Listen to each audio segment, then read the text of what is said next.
I believe that that was a issue of strategic stalemate, and that if we had remained in Afghanistan with the advisory levels of effort, then the government of Afghanistan. Well, that's an interesting Afghan answer to a security question. It's forces- just not one I asked. You spent more time with Bob Woodward on this book than you spent analyzing the very likely prospect that the Afghanistan government was going to fall immediately to the Taliban, didn't you? Not even close, Congressman. Oh, really? Because you said right after Kabul fell that no one could have anticipated the immediate fall of the Ghani government. When did you become aware that Joe Biden tried to get Ghani to lie about the conditions in Afghanistan? He did that in July. Did you know that right away?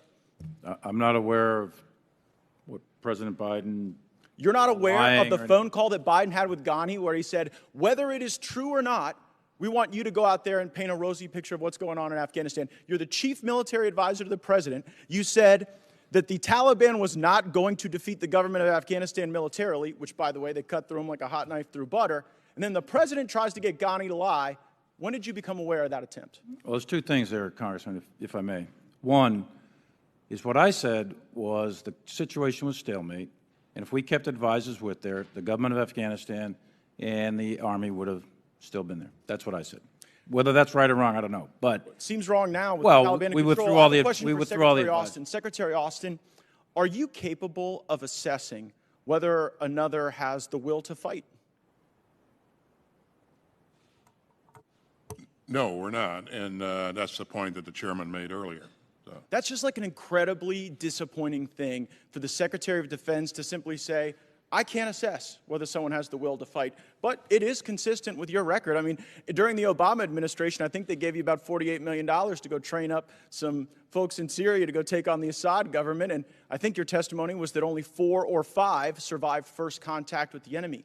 So what confidence should this committee have in you, or should the country have in you, when you've now confessed to us, and whether it's the swing and a miss in Afghanistan that General Milley talked to the Senate about yesterday, total failure, or whether it was your failures in Syria, you don't seem capable to look at a fighting force and determine whether or not they have the will. Well, Is that an embarrassing? You recall, Congressman, that the end result was the SDF that we stood up that was very, very instrumental in turning the tide of battle up in Syria. Oh, yeah. Turned it so much. You've got Assad in power in Syria. You've got the Taliban in power in Afghanistan. I mean, where have you been? The focus was ISIS, Congressman, and those forces had significant effect on the ISIS network. It just seems like you're chronically bad at this, and you have admitted that, I guess, which is to your credit.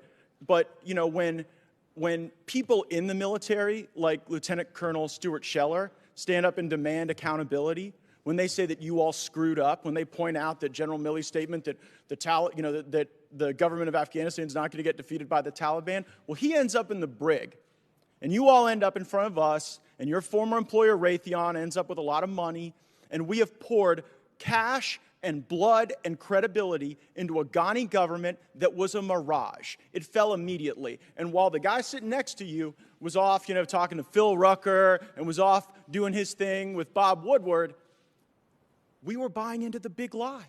The big lie that this was ever going to be successful and that we could ever rely on the Afghanistan government for anything at all. General Milley, you kind of gave up the game earlier when you said you wanted to address elements of your personal conduct that were in question. We're not questioning your personal conduct. We're questioning in your official capacity going and undermining the chain of command, which is obviously what you did. You've created this whole chain of communication narrative. Did not undermine the chain of command in yeah, any manner, you did. shape, or form. You absolutely did. And did not. Well, you know what?